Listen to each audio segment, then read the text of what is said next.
my predecessor, A.J. Wilhelmi, of course, and my uncle, Jack McGuire, when he was state rep, they organized the Collins Street Task Force to try and figure out what to do with the old Collins Street prison and the old U.S. Steel site.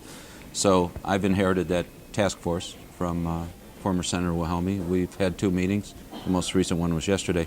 And we're working from a study that was done about a year ago by CMAP and ULI, 2 Chicago planning organizations, which divided the property into Prison East, that part which is east of Collins Street, of course, and Prison West, the prison itself.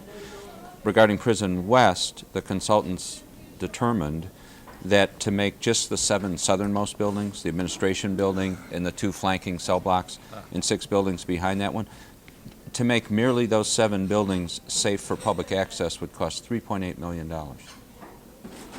So we're trying to figure out who's got $3.8 million. And Joliet's new city manager, Jim Hock, has made a good point that perhaps there's obvious sentiment to create a museum there because of the storied history of the prison, of course. It was built in 1958. And Jim has properly pointed out that perhaps we don't need to make all 7 of those buildings safe for public access, perhaps just the administration building and the 2 cell blocks which adjoin it. As far as Prison East, that property which is east of Collins Street, of course, where the crime lab is, the crime lab will remain open.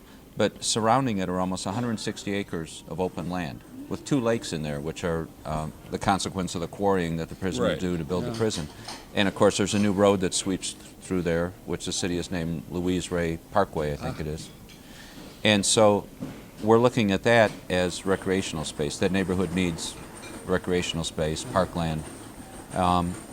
So again, we're still in the early stages, but it may, turning Prison East, turning those 160 acres into recreational space might happen before we find a new use for the prison itself west of Collins Street.